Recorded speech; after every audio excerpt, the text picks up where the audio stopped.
का जो टॉपिक है वो काफ़ी कंट्रोवर्शियल भी है, क्योंकि ये जो वचन है इसको सही ढंग से अगर उसको हम समझेंगे नहीं, आज मैं जो कहने जा रहा हूँ, तो क्या होता है ना, विश्वासी लोगों में एक भय पैदा होता है।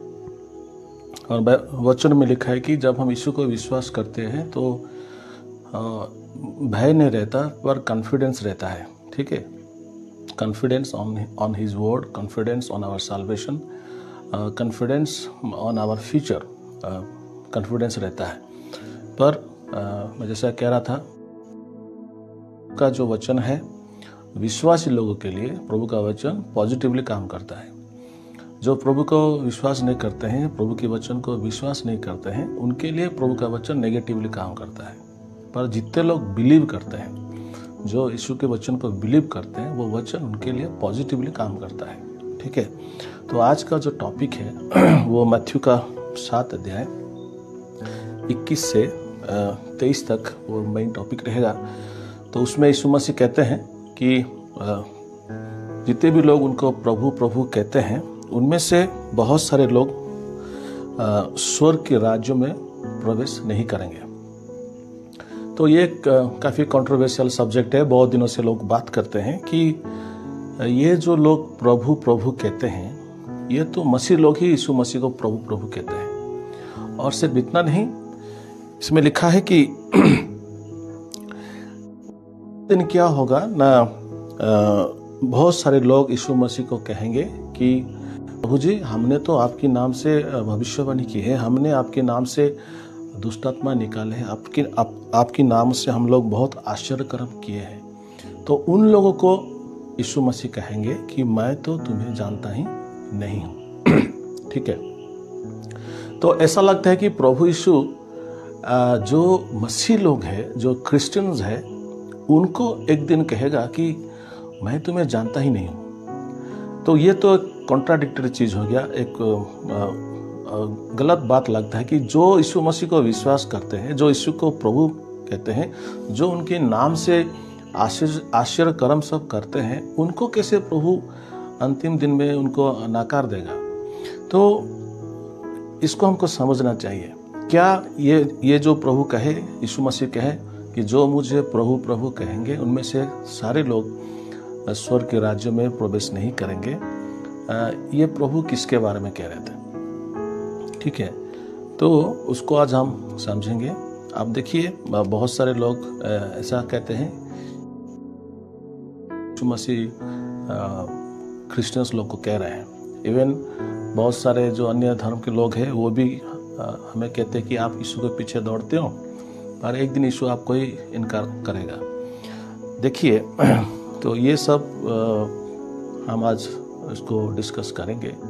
वचन में लिखा है रोमे किताब 10 में कि अगर कोई प्रभु यीशु को स्वीकार करता है, उसको नाम से प्रार्थना करता है, तो उसको उद्धार मुक्ति मिलता है। तो यीशु के नाम को अगर कोई उसको ग्रहण करता है, नाम लेता है, उस नाम से प्रार्थना करता है, तो उसको मुक्ति मिलता है। उस नाम को ग्रहण करने का मतलब यीशु ने जो कार्य किया है, मनुष्य जाति के लिए जो उद्धार का कार्य किया है, उस कार्य को ग्रहण करना, यीशु को नाम को लेने से एक आदमी उद्धार पाता है। पर यीशु मसीह ऐसा लगता है, कहते हैं कि जो प्रभु कहते हैं, वचन में लिखा है कि रोमन्स 10 में उनका नाम लेने से उद्धार मिलता है, पर यहाँ लिखा है कि उनके नाम लेने वाले को वो नकार देंगे, इनकार करेंगे, कहेंगे मैं तुम्हें जानता ही नहीं। तो ये जो कॉन्ट्राडिक्शन है, उसको आज हम सॉल्व करेंगे। ठीक है, तो मैं जैसे कह रहा था कि नया नियम में बहुत सारी चीज कहना है। नया नियम में प्रभु जो है विश्वासी की तरफ है, विश्वासी लोगों की विपक्ष में यीशु मसीह नहीं करता है, रहता है। सो गॉड इज एक सबसे बड़ा ब्लेसिंग है नया नियम का। ठीक है, तो वो हमारे हम नहीं करेंगे। लिखा है कि वो हमें अंतिम दिन तक वो हमें संभालेंगे। यहूदा के पुस्तक उसका 24 वर्ष में अगर आप पढ़ोगे तो उसमें लिखा है कि वो अंतिम दिनों में हमें निर्दोष सामने खड़ा करने के लिए उसके पास सामर्थ्य है।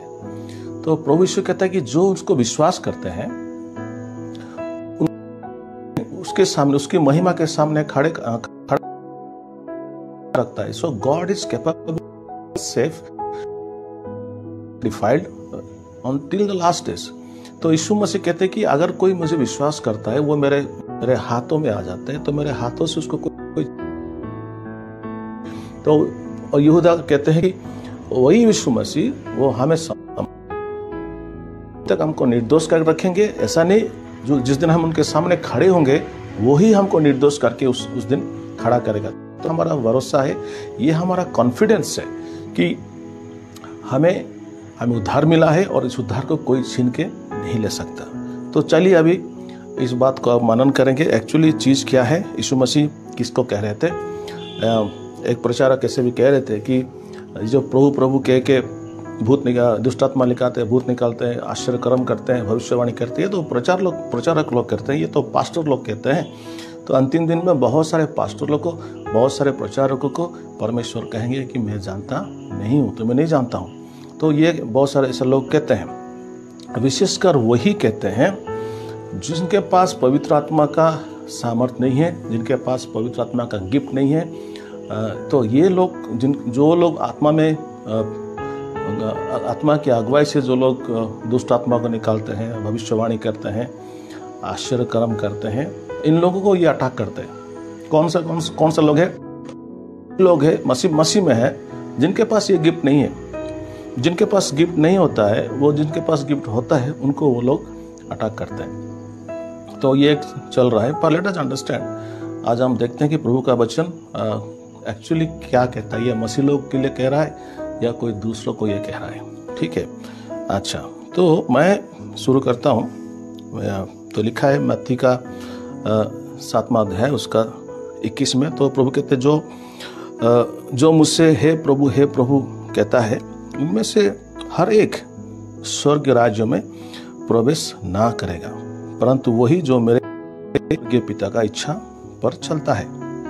तो यीशु कहते हैं कि स्वर्ग राज्य में क्या होगा, हर कोई आदमी, हर कोई मसीह जो मुझे प्रवेश नहीं करेगा। कि स्वर्ग राज्य और स्वर्ग में काफी अंतर है। स्वर्ग जो है वो पर हम इटर्निटी तक रहेंगे, अनंत काल तक रहेंगे। स्वर्ग राज्य स्वर्ग नहीं है। स्वर्ग राज्य जो है वो यीशु मसीह का जो साल का उसका राज्य जो पृथ्वी पर आएगा। ठीक है, और उसके साथ जितने लोग भी प्रभु के साथ पृथ्वी पर प्रभु के लिए काम किए हैं, प्रभु के लिए जो भी कुछ हम लोग किए हैं, वो लोगों के लिए प्रभु यीशु का एक रिवॉर्ड है। ठीक है, रिवॉर्ड उनके लिए रहेगा कि वो लोग प्रभु के साथ 1000 साल तक इस पृथ्वी पर राज करेंगे। तो ये जो 1000 साल का जो यीशु मसीह का राज रहेगा पृथ्वी पर, फिजिकल रहेगा, और हम लोग वहाँ पे रहेंगे। हम लोग 1000 साल तक जिंदा रहेंगे प्रभु के साथ इस पृथ्वी पर। इसलिए हम कहते हैं कि आप 78 ईयर्स के लिए चिंता मत करो। अगर आप यीशु के साथ आप चलोगे तो आप 1000 साल तक इस पृथ्वी पर आप रह सकते हो। हमारा जो एज रहेगा वो लिखा है कि पेड़ के समान 1000 साल तक हमारा रहेगा। आप आइज़ाया का चैप्टर 65 पढ़ोगे, और बहुत सारा आइज़ाया का 2 में भी लिखा है, और बहुत सारे रेवलेशन 20 में लिखा है। उसको अगर पढ़ोगे तो इसमें लिखा है कि they will rain with Christ for 1000 years. वो लोग मसीह के साथ 1000 साल इस पृथ्वी पर राज करेंगे। और यरूशलेम जो है वहाँ कैपिटल होगा, वहाँ पे यीशु मसीह खुद रहेंगे, और वहाँ से पूरा सारे पृथ्वी हम लोग 1000 साल है, उसको कहते हैं स्वर्ग राज्य। स्वर्ग नहीं है। तो इसमें बहुत सारे लोग गलती करते हैं। कहते हैं कि जो मुझे प्रभु प्रभु कहेगा वो स्वर्ग में नहीं जाएगा। पर यीशु मसीह स्वर्ग की बात नहीं कर रहे हैं। यीशु मसीह कह रहे हैं कि वो स्वर्ग राज्य में नहीं जाएगा। स्वर्ग राज्य क्या है? 1000 ईयर्स, जो 1000 साल यीशु मसीह इस पृथ्वी पर रह के राज करेंगे। तो उस 1000 साल में बहुत सारे लोग नहीं जा सकते। ठीक है, स्वर्ग जाने के लिए आपको कोई काम करना नहीं है। लिखा है कि हम लोग उद्धार कैसे पाते हैं? अनुग्रह के द्वारा, विश्वास के द्वारा हम लोग उद्धार मिलता है। हम अगर कोई क्रियाक्रम से हम उद्धार नहीं मिलता है। उद्धार जो है एक परमेश्वर का एक फ्री गिफ्ट है। तो स्वर्ग जाने के लिए हमें कुछ करना नहीं पड़ रहा है, कुछ क्रियाक्रम नहीं करना पड़ रहा है। विश्वास से जब हम जीते हैं और प्रभु के साथ चलते हैं, उस विश्वास के साथ हम लोग स्वर्ग जाते हैं। तो स्वर्ग जाने के लिए कोई क्वालिफिकेशन नहीं है। ओनली क्वालिफिकेशन है कि आपको यीशु को विश्वास करना है और यीशु के पीछे चलना है। तो इससे आप स्वर्ग जा सकते हो कि वो मार्ग और सत्य है और जीवन है। तो उसके साथ हम चलते हैं तो हम स्वर्ग पहुंच जाते हैं। ठीक है, तो it is a gift, you don't have to work. पर स्वर्ग राज्य जो है उसके लिए हमें काम करना पड़ता है। स्वर्ग राज्य के लिए जो प्रभु के लिए यहाँ पर लोग अपना सारे जीवन देते हैं, प्रभु के लिए सैक्रिफाइस करते हैं, यीशु के राज्य के लिए बहुत सारे दे वर्क का काम करते हैं। ये लोग के लिए परमेश्वर देगा, ये लोग यीशु के साथ, क्योंकि इस पृथ्वी पर वो लोग क्या किए, प्रभु के लिए, सुसमाचार के लिए लोगों ने बहुत सारे दुख तकलीफ उठाए, प्रभु के लिए काम किए, प्रभु के लिए पैसा दिए, बहुत सारी चीज किए हैं। वो सबके लिए एक परमेश्वर का एक रिवार्ड रहेगा। इस पृथ्वी को उन लोग ने छोड़ा था प्रभु के लिए, उनको ही परमेश्वर 1000 साल वाला एक पृथ्वी उनको देगा जहाँ पे लोग राज करेंगे। तो वही स्वर्ग राज्य में बहुत सारे लोग जो उनको प्रभु प्रभु कहते वो नहीं जा सकते। तो ये स्वर्ग राज्य था, ये स्वर्ग नहीं है। ठीक है, अच्छा। फिर 22 पद में यीशु मसीह कहते हैं, उस दिन बहुत से लोग मुझे कहेंगे कि हे प्रभु क्या हमने आपके नाम से भविष्यवाणी नहीं की? क्या हमने आपके नाम से दुष्ट आत्मा को नहीं आश्चर्य कर्म नहीं किए? तब उनसे खुल के कहूंगा क्या कि मैं वो कभी नहीं जाना। प्रभु कहे कि मैंने तुमको कभी नहीं जाना, कर्म करने वालों मेरे पास से चले जाओ। तो यहाँ पे यीशु मसीह कहते हैं कि मैं तुम्हें कभी नहीं जाना, आई नेवर न्यू यू। ठीक है, आप बात बताइए, ऐसा कोई लोग इस दुनिया पे है जिसको यीशु मसीह नहीं जानते हैं? लिखा है कि हमारा सर में कितना बाल है वो गिन के रखा है। तो ऐसा कैसा हो सकता है कि वो कहें कि मैं किसी को नहीं जानता? तो यीशु मसीह सबको जानता है। अगर आप कहोगे कि यीशु मसीह विश्वासी लोग को कह रहे थे, जो विश्वासी लोग पहले अच्छे थे उनको कह रहे थे कि मैं तुम्हें जानता नहीं हूँ, इसका मतलब यीशु मसीह ऐसा कह रहे हैं कि मैं तुम्हें जानता था पर अभी नहीं जानता हूँ? ऐसा तो नहीं होता।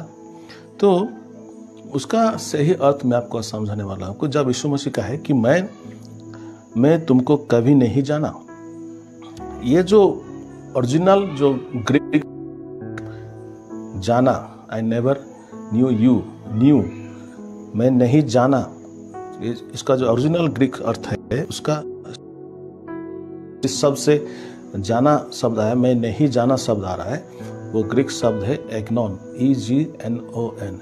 एग्नोन का मतलब मैं तुमने जो काम किए, जो तुम कह रहे हो कि भविष्यवाणी किए, दुष्टात्मा को निकाले, आश्चर्य कर्म किए, तुमने ये जो काम किए, इस काम को मैं नहीं जाना का मतलब, एग्नोन का मतलब मैं उसको स्वीकृति नहीं देता हूं, मैं उनको मानता नहीं हूं। इंग्लिश में कहेंगे तो आई डू नॉट रिकॉग्नाइज, पहचानता नहीं हूं तुमने क्या किया। I do not recognize what you did for me, मेरे लिए तूने क्या किया उसको मैं पहचानता नहीं हूं,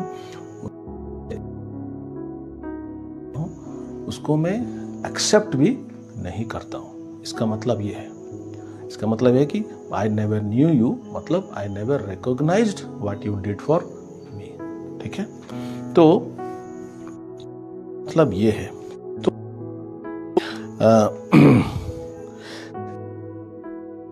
मसीह कहते हैं कि मुझे प्रभु प्रभु कहने वाले उनमें से एक्चुअली वो किसको कह रहे थे, किस लोगों को कह रहे थे, अभी हम उसको हम डिस्कवरी करेंगे। ठीक है, आपको समझना है, जैसे कि बाइबल का एक तरीका है, आप बाइबल को कैसे समझ सकते हो। जैसे कि अगर कोई एक वचन बीच में है, उसको समझना है तो उसका ऊपर का वचन को, नहीं तो नीचे का वचन को, नहीं तो वचन से वो अध्याय की शुरू में उसको अगर पढ़ोगे तो समझ सकते हो कि किसकी कॉन्टेक्स्ट में कह रहा है, किसको कह रहा है। ठीक है, तो कॉन्टेक्स्ट को समझना है और किसको कह रहा है समझना है। तो यीशु मसीह ये जो कह रहे हैं ये चीज़ कि मुझे जो प्रभु प्रभु कहेंगे उनमें से हर एक स्वर्ग राज्य में प्रवेश नहीं करेगा, उसका पीछे जो वचन सब है, उसके ऊपर जो वचन है, उसको अगर हम पढ़ेंगे तो ये कंटिन्यू है, और उस कंटिन्यू से अगर आप पढ़ोगे तो आप जान जाओगे प्रभु एक्चुअली किसको कह रहा था ये चीज़, ये 21 और 22 और 23 कह रहा था। उसको समझने के लिए हम लोग देखते हैं मत्ती का किताब, उसका वही 7th चैप्टर 7वां अध्याय 15 से अगर हम 20 तक पढ़ेंगे तो 21, 22, 23 को समझ सकते हैं। मैं पढ़ता हूँ। यीशु मसीह कहते हैं, झूठे भविष्य वक्ताओं से सावधान रहो, जो भेड़ों के भेष में तुम्हारे पास आते हैं, परंतु अंतर में वो फाड़ने वाले भेड़िए हैं। ठीक है, उनकी फलों से तुम उनको पहचान लोगे। ठीक है, तो प्रभु कहते हैं कि भविष्य वक्ता जो है उनमें से झूठे भविष्य वक्ता हैं, और वो उनसे सावधान रहो। वो आपके पास आएंगे, कैसे आएंगे ना, भेड़ों के भेष में आएंगे, पर एक्चुअली वो भेड़ नहीं है, वो फाड़ने वाले भेड़िए हैं। ठीक है, तो यीशु मसीह कहते हैं ये जो भेड़ के भेष में आते हैं पर वो एक्चुअली वोल्व्स है, भेड़िए हैं, उसको आप कैसे पहचानोगे। यीशु कहते हैं कि उनको फल को देख के आप उनको पहचान सकते हो। फल का मतलब क्या है, उनका व्यक्तिगत चरित्र, उनका एटीट्यूड, उनका मनोभाव, उनका एजेंडा है ना, उनका दर्शन क्या है, उनका एजेंडा क्या है, उनका व्यक्तिगत चरित्र क्या है। उसको अगर आप उस फल को देखोगे, व्यक्तिगत चरित्र को देखोगे, तो आप समझ जाओगे कि एक्चुअली ये सही या झूठा भविष्य वक्ता है। उसके बाद 18 पद में यीशु कहते हैं, अच्छा पेड़ बुरा फल नहीं फलता,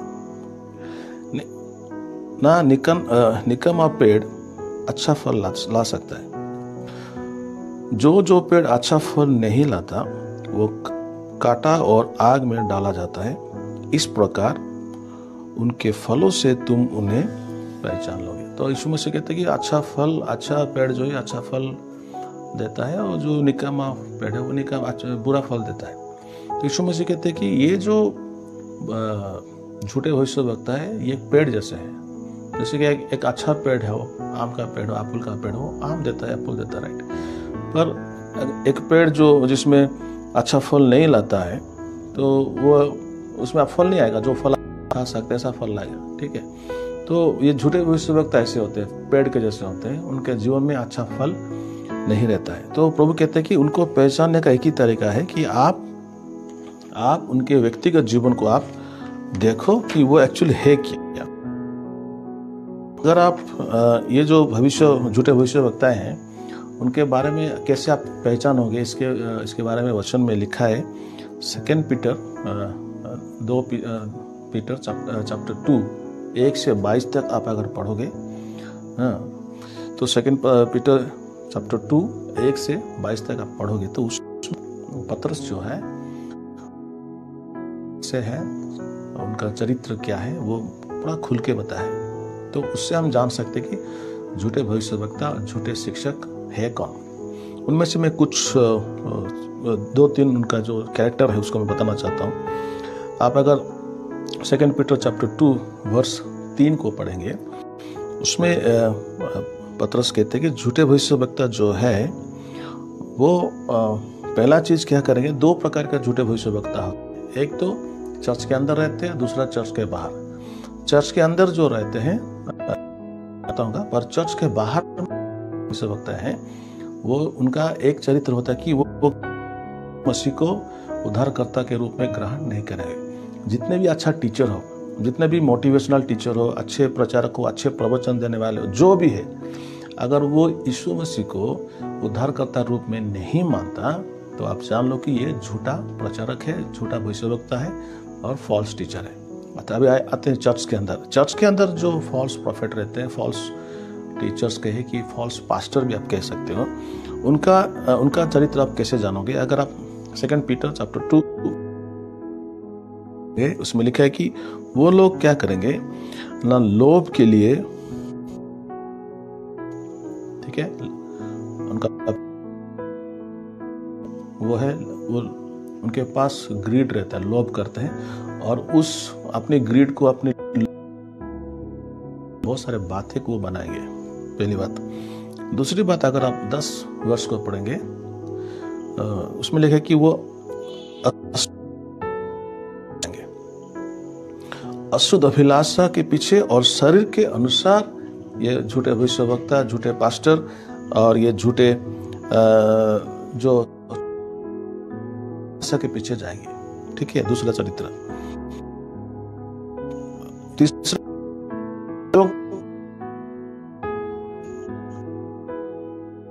कारण क्या करेंगे तो उनके पास जो क्या कहेंगे उसके पास, उनके पास जो बिलीवर रहते हैं, विश्वास लेते हैं, श्रोता लेते हैं, सुनने वाले रहते हैं, उनको इस्तेमाल करके अपने लाभ के लिए उनको इस्तेमाल करेंगे। ठीक है, तो पहले तो बात है वो बातें बनाएंगे, गढ़ेंगे और कारण बनाएंगे। अशुद्ध अभिलाषा से वो अशुद्ध अभिलाषा के पीछे वो लोग चलेंगे और शरीर के अनुसार चलेंगे। और आप अगर पढ़ोगे तो 15 पद में लिखा है कि वो लोग और बिलाम की मार्ग अर्थात अधर्म मजदूरी को प्रिय मानेंगे। तो ये लोग क्या करेंगे, ये जो अशुद्ध ये झूठे भविष्यवक्ता है, झूठे टीचर्स है, झूठे पास्टर्स है, इनका 3 चीजें। ये लोग क्या, इनका जो पहला इंटेंशन रहता है कि उनको पैसा कमाना है।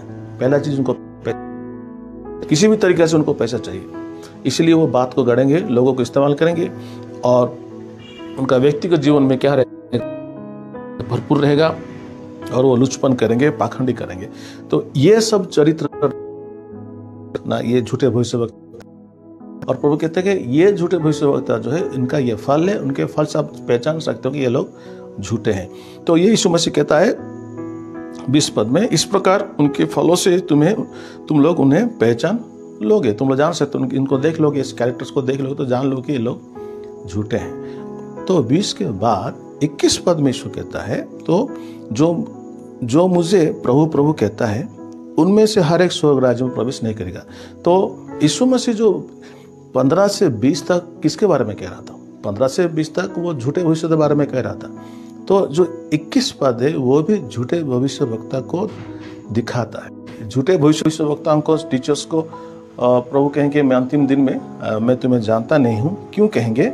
क्योंकि ये झूठे हैं और जैसे उनका कैरेक्टर क्या है कि वो बात गढ़ते हैं। तो उनका काम है कि ये जो भविष्यवाणी जब यीशु मसीह कहेंगे कि मैं उनको जब स्वर्ग राज्य से निकाला दिया जाएगा, उस समय वो लोग एज अ लास्ट रिजल्ट कुछ तो कहे कि उनको घुसना है अंदर में। तो कहे प्रभु हमें स्वर्ग राज्य में घुसने के लिए दीजिए। आप थोड़ा कंसिडर कीजिए ना, आप बात को मानिए ना। हम लोग आपके नाम से भविष्यवाणी की, हमने आपके नाम से दुष्ट आत्मा निकाले, हमने आपके नाम से आश्चर्य कर्म किए, आप हमें कैसे आप नकार सकते हैं? तो यीशु मसीह कहता है कि मैं तुम्हें जानता नहीं हूँ। क्यों कहता है कि तुमने भविष्यवाणी की है, तुमने दुष्ट आत्मा निकाले, तुमने आश्चर्य कर्म किए, पर ये जो किए ना सब झूठ था। जितना भी तुम किए करो झूठ था, इसलिए उसको मैं ग्रहण नहीं करता हूँ, मैं रिकॉग्नाइज नहीं करता। तुमने क्या भी किया, तुमने जो भी किया मेरे नाम लिया, पर मेरे नाम में जो शक्ति है उस शक्ति में तुमने ये सब काम नहीं किया। मेरे नाम को इस्तेमाल किया और मेरे नाम से सब चीज आपने झूठ करके, झूठ क्या कहते हैं, नाटक करके, ड्रामा करके, झूठ बोल के तुमने लोगों को फंसाया। और पैसों के लिए तुमने झूठा भविष्यवाणी बोला, पैसों के लिए तुमने झूठा दुष्ट आत्मा को निकालने के लिए ड्रामा किया, पैसों के लिए तुमने झूठा आश्चर्य कर्म लोगों को दिखाया। इसीलिए मैं तुमको नहीं जानता। इसलिए इसका मतलब इसलिए तुमने जो ये सब झूठ काम जो किया ना, इसलिए उसको मैं ग्रहण नहीं कर सकता, मैं रिकॉग्नाइज नहीं कर सकता, मैं स्वीकार कर ही नहीं सकता कि तुमने क्या कह। इसलिए वो कहता है कि हे कुकर्मकारी लोग, तुमने मेरे नाम से इतना झूठ काम किए हैं, मेरे से तुम दूर हो जाओ। तो मेरे प्रिय भाई और बहनों, आप अभी समझ गए हैं कि ये जो लोग हैं, कैटेगरिकल लोग हैं, मैथ्यू 7 का 21 से 23, ये मसीह लोग नहीं है, ये क्रिश्चियंस नहीं है, ये वो बच्चे नहीं है, वो प्रभु के दास नहीं है। जो प्रभु के नाम से भविष्यवाणी करते हैं, जो प्रभु के नाम से दुष्ट आत्मा निकालते हैं, जो प्रभु के नाम आश्चर्य कर्म करते हैं, उनके बारे में यीशु मसीह नहीं कह रहा है। आप क्लियरली देख सकते हो मत्ती किताब अध्याय 7 15 से 20 यीशु मसीह वो झूठे भविष्यवक्ता के बारे में कह रहा है, और वो सीरियसली कह रहा है, कंटिन्यूसली कह रहा है। तो वो झूठे भविष्यवक्ता ही कह रहा था, मसीह लोग को नहीं कह रहा था। इसलिए आप खुश रहिए, आप डरिए मत, क्योंकि आपका जो उद्धार है वो क्लियर है। अगर आपने आप वचन में लिखा है 1 कोरिन्थियों 3 में, तो अगर हम कोई प्रभु के दास ने कुछ काम किया है और उस दिन आग के साथ वो काम को परखा जाएगा। किसी का काम अगर नुकसान हुआ तो वो नुकसान हो जाएगा, पर लिखा है कि इसमें नुकसान होगा पर वो खुद बच जाएगा। 1 कोरिन्थियों 3 उसको आप पढ़िए, उसमें लिखा है कि वो खुद बच जाएगा। तो यीशु मसीह, हम अगर कोई काम करते हैं, कोई खराब हो जाता है, अच्छे से नहीं कर पाते, तो वो काम प्रभु के सामने उसको ग्रहण नहीं हो सकता है। पर हो सकता है प्रभु ने कहा कि ठीक है तुमने किया, पर इसको ग्रहण नहीं करता हूँ। मैं सही लोग की बात कह रहा हूँ, ये झूठा के लोग बात नहीं कर रहा हूँ, ठीक है। तो वो दूसरी चीज़ है, पर वो बच जाएगा। पर ये जो कह रहे हैं यीशु मसीह, ये एक्चुअली कह रहे हैं झूठे भविष्यवक्ता। लेकिन झूठे भविष्यवक्ता में मतलब कौन है? जो पैसों के लिए ड्रामा करते हैं, झूठ से भविष्यवाणी करते हैं, झूठ से भूत को निकालते ड्रामा करते हैं, झूठ से आश्चर्य कर्म को प्रोग्राम करके उसको वो लोग क्या कहते हैं, उसको ड्रामा करते हैं उसको, ठीक है। उसके बारे में आपको अभी बता रहा हूँ, ठीक है। तो आप जब कलीसिया के चर्च का हिस्ट्री में देखेंगे, चर्च का हिस्ट्री में ना ये सब चीज़ नहीं था कि ऐसे लोग कहाँ आएंगे जो कि झूठ यीशु के नाम लेंगे और झूठ बोलेंगे, झूठ का चीज़ है ना लाई करेंगे, झूठ का भविष्यवाणी करेंगे, झूठ का आश्चर्य कर्म करेंगे। ऐसा लोग कहाँ है, ऐसा हम समझ रहे थे। पर मैं आज I am talking to you, मैं आपसे बात कर ही रहा हूँ, और इसी समय ऐसे लोग काम कर रहे हैं, ऐसे लोग झूठे काम कर रहे हैं। ये जो चीज़ है ना काफ़ी चलता है अफ्रीका में। अफ्रीका में बहुत सारे भारत के लोग अफ्रीका में जो मिनिस्ट्री चल रहे हैं, उनको लग रहा है कि यूट्यूब में देखते हैं और है ना, उनको लग रहा है कि परमेश्वर काम कर रहा है, ठीक है। तो आपको नहीं पता अफ्रीका कैसा देश है। तो बहुत सारे लोग उसको सत्य मानते हैं कि ऐसा हो गया, ऐसा हो गया, वहाँ क्या काम चल रहा है। और कुछ लोग तो अफ्रीका लोग को बुलाते भी हैं भविष्यवाणी सुनने के लिए, ठीक है। वो सब मैं आपको बाद में बताऊंगा। पर अफ्रीका में सब चलता है। मैं कुछ उदाहरण आपको देना चाहता हूँ। आपने सब ने देखा होगा एक मरा हुआ आदमी जिसको कॉफिन में लाया गया था, और एक पास्टर जाते हैं, यूट्यूब में आपको सब पता है, उनका नाम नहीं लेता हूँ मैं। एक पास्टर आते हैं और वो कॉफिन में जो आदमी मरा हुआ है उसको उठाने के लिए जाते हैं। पूरा उसका चर्च में 10,000 लोग हैं, सब चिल्ला रहे हैं। पास्टर चर्च से बाहर जाते हैं, कैमरा लगा हुआ है, चर्च के लोग चर्च के अंदर में जो बड़ा सा स्क्रीन है उससे देखते हैं। पास्टर बाहर जाते हैं और वो आदमी, उसका नाम एलियट है, वो नाटक करता है, जैसे मारा हुआ जैसा नाटक करता है, ठीक है ना। कॉफिन में है वो पास्टर जाते हैं, सब ताली मारते हैं। अभी पास्टर गए हैं, कॉफिन में है, तो उसको अभी वो प्रार्थना करके उसको रिजल्ट जिंदा करेंगे, सब लोग ताली मार रहे हैं और क्या कुछ। तो उस वीडियो को मैं बहुत नजदीक से देख रहा था, आप भी देख सकते। तो जो आदमी था जो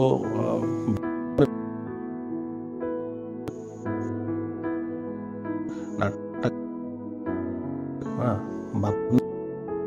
मरे हुए जैसे नाटक करो, हम तुमको उठाएंगे, आप उड़ जाओ, पैसा लो, घर जाओ। वो पहले तो आदमी क्या करा, वो वहाँ पे बहुत समय तक वहाँ पे कॉफिन में है, तो गर्मी हो रहा था अफ्रीका में। तो उसके पहली चीज़ क्या हुआ है ना, उसका स्वेटिंग होने लगा। तो जो आदमी मरता है उसको स्वेटिंग कहाँ से आएगा, पसीना नहीं आएगा ना। वो एक बात। दूसरी बात है कि वहाँ पे वो जोर से ब्रीदिंग कर रहा था, ठीक है। तो वो आप पूरा देख सकते हो, उस कैमरा में इजीली देख सकते हो, वो ब्रीद कर रहा है, सांस ले रहा है। पास्टर जाते हैं और अपने हाथ को ऐसा करते हैं, पकड़ के in the name of Jesus उड़ जा बोलते तो उड़ जाता है। उड़ जाने के बाद एक्टिंग करता है वो पूरा एक्टिंग चलता है पूरा 1 घंटा तक। पूरा उसको ऐसा करके वो पूरा घूमता है ना। और एक बार बताऊं कि जैसे जब वो मरा हुआ था ना, अपना मुंह को खोल के मरा हुआ था, ऐसा करके मरा हुआ था।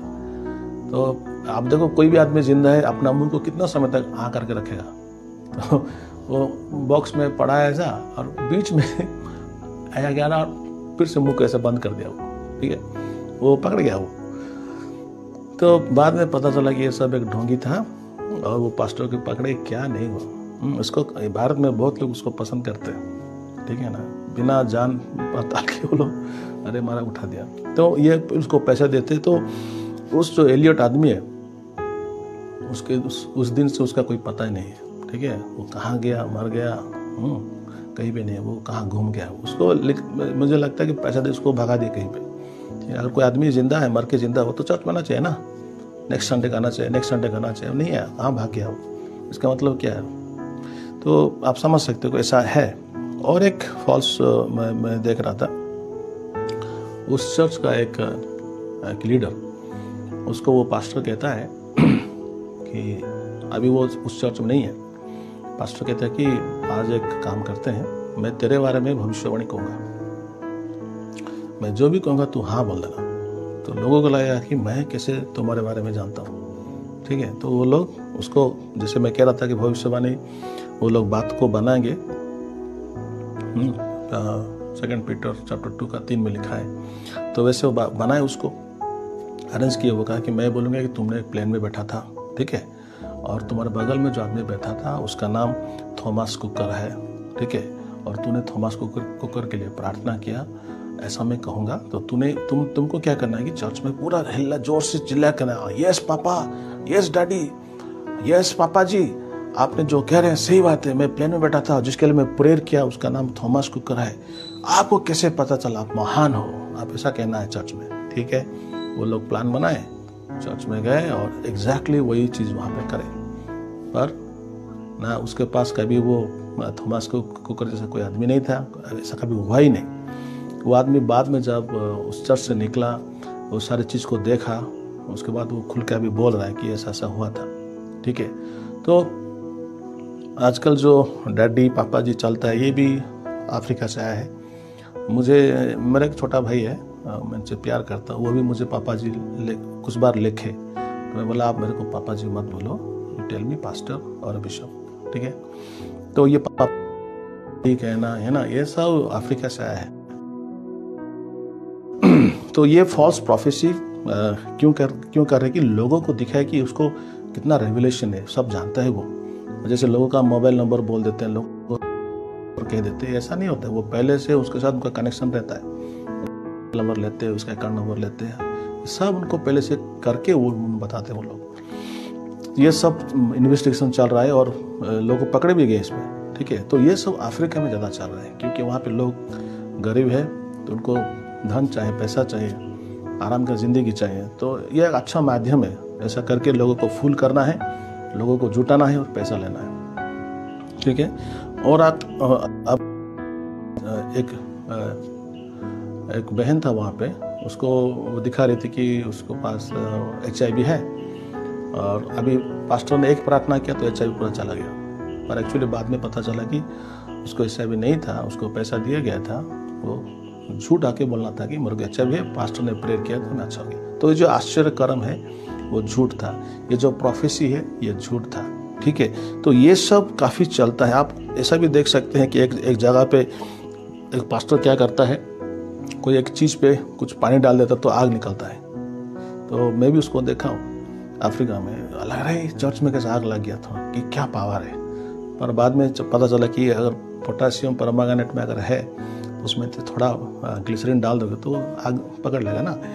तो ऐसा ही लोग करते हैं, लोगों को उल्लू बनाते हैं कि उनके पास शक्ति है, उनके पास प्रॉफिटिक गिफ्ट है, वो जान सकते हैं क्या क्या नहीं है। तो ये चीज़ आजकल भारत में भी आ रहा है। बहुत सारे लोग दूसरा का अकाउंट नंबर बोलने के लिए, दूसरा का मोबाइल नंबर बोलने के लिए, ये सारे फालतू चीज़ सब आ गया है। तो इससे क्या होता है कि लोग ऐसा करके लोगों को जुटाते हैं, लोगों को पीछे लाते हैं। अल्टीमेट एम क्या है कि ज़्यादा लोग आएंगे तो उनको पैसा मिलेगा, आराम की ज़िंदगी निकाल काट सकते हैं, भोग विलास कर सकते हैं। तो ऐसा काफ़ी चल रहा है, ऑस्ट्रेलिया और अफ्रीका में चल रहा है। और मैं जैसा कह रहा था कि धीरे धीरे वो लोग भारत में भी आ रहे हैं, और काफ़ी आप बी केयरफुल। ये मैं अफ्रीका के सारे पास्टर को बुरा नहीं कर रहा हूँ, पर मैक्सिमम जो लोग हैं यही करते हैं, ठीक है, ये करते। और इससे को काफ़ी ये मिलता है पॉपुलैरिटी होते, पैसा। तो आप देखिए, तो ये जैसे लोग हैं, इनके बारे में कह रहे थे। हमें नहीं लगता था कि ऐसे लोग रहेंगे, पर अभी हमारा सामने ऐसे लोग हैं, हमको देखते हैं। अभी आपको जो कह रहा हूँ, आप यूट्यूब में जाके उसको देख सकते हो, वो सारे चीज़ वहाँ पे हैं। और एक आप बात देखेंगे, एक यूट्यूब, एक फेसबुक में एक वीडियो वायरल हुआ था, जिसमें एक लड़की एक औरत निकला हुआ था, है ना, और उसको थोड़ा थोड़ा पानी डालना है, थोड़ा थोड़ा प्रेयर करने से धीरे धीरे पूरा अच्छा हो जाता था। हमें लगा कि यार क्या क्या मिरेकल से परमेश्वर का। उसका क्या व्यूज़ 2 मिलियन 3 मिलियन था, 30 लाख लोग उसको देखे और प्रेज द लॉर्ड कह रहे थे। पर बाद में पता चला कि उस वुमेन का एक नाटक चल रहा है वो, ठीक है। वो हर कोई चर्च में जाती है, ऐसा खड़ी रहती है, पास्टर उसको इस्तेमाल करके लोगों को दिखाता है कि मैंने प्रेयर किया तो अच्छा हो गया, पैसा लेके जाती है। एक जगह पर हर चर्च में जाके वो करती है। तो ऐसा हमारे यहाँ पे है कि नहीं बता नहीं सकता, पर वहाँ पे काफ़ी कॉमन है अफ्रीका कंट्रीज़ में, ठीक है। तो यीशु मसीह कहते हैं, इनका ये जो फल है, ये जो यीशु के नाम लेते हैं, पर यीशु के लिए नहीं करते, अपने खुद की बड़ी माँ के लिए ज़्यादा पैसा। आप देखोगे एक पास्टर जब वहाँ अफ्रीका में पास्टर आता है चर्च में वो लगता है कि कोई प्रेसिडेंट आ रहा है, उसके सामने 5 गाड़ी रहता है, उसके साइड में पुलिस रहते हैं, हाँ, ऐसा लगता है कि प्रेसिडेंट आ रहा है। मैं पहली बार देखा, यार तू पास्टर है या कोई देश का प्रेसिडेंट है, तो इतना पैसा आ गया, लोगों को उल्लू बनाते हैं। तो आप देखिए, यीशु मसीह के सामने जो गिफ्ट है, गिफ्ट जो आत्मा का दान है, वो प्रभु ना आत्मा का दान हमारा पॉपुलैरिटी के लिए नहीं दिया है, ठीक है। लिखा है कि 1 कुरिन्थी 12 में कि दूसरों का भलाई के लिए वो आत्मा का दान दिया है, दूसरों को उद्धार करने के लिए। तो गिफ्ट जो होता है वो हमारे लिए नहीं, दूसरों की भलाई के लिए गिफ्ट परमेश्वर देते हैं, ठीक है। तो अगर हम दूसरों की भलाई के लिए इस्तेमाल ना करके, अगर हम लोग खुद का हम लोग इस्तेमाल करेंगे, तो क्या होगा फिर?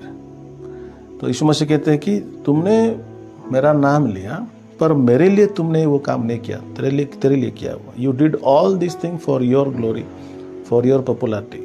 लोगों के लिए तो नहीं किया, कि मेरे लिए भी नहीं किया, मेरे महिमा के लिए नहीं किया। तूने मेरे नाम को इस्तेमाल करके तुम कैसे पॉपुलर हो सकते हो, तुम्हें कैसा पैसा मिलेगा, तुम कैसे आराम की जिंदगी जी सकते, इसलिए कर रहे हो ना।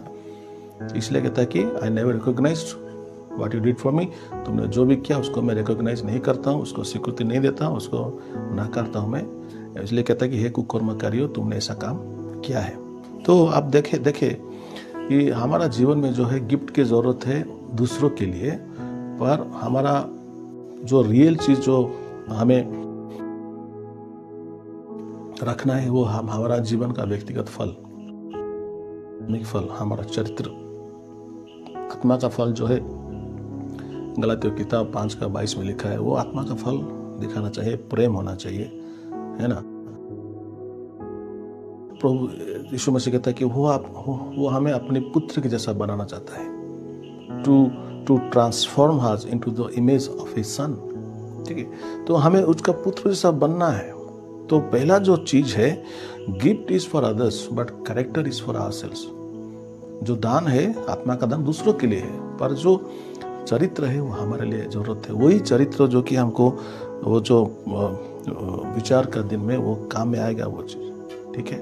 तो इसलिए मैं आपसे कहना चाहता हूँ, कभी भी आज भारत में क्या हो गया, भारत में भी बहुत सारे ऐसे भविष्यवक्ता हैं जिनके लिए जो सही भविष्यवक्ता लोग हैं उनका नाम बदनाम होता है। आप देखिए, जो भी भविष्यवाणी करते हैं उनमें से काफ़ी लोग पढ़े लिखे नहीं होते, उनमें से काफ़ी लोग, आपने शेयर किया, उनमें से काफ़ी लोग पढ़े लिखे नहीं होते, काफ़ी लोग उनमें से क्या कहते हैं उसको, वचन का कोई ज्ञान ही नहीं है, ठीक है। तो वो लोग वचन को नहीं जानते हैं, वो लोग पढ़े लिखे नहीं हैं, पर वो लोग भविष्यवाणी करते हैं। इससे डेंजरस कॉम्बिनेशन क्या हो सकता है? ये लोग पढ़े लिखे नहीं है, मतलब वचन को ज्ञान नहीं है, वचन नहीं पढ़ते हैं, पर जब भी कहते हैं भविष्यवाणी करते हैं। और ये इनका जितने भविष्यवाणी है पूरे इंडिया में सिर्फ शारीरिक रहता है। मैं कहता हूँ कि डोमेस्टिक प्रोफेसी सिर्फ मेरे लिए, दुनिया के लिए मेटेरियलिस्टिक रहता है।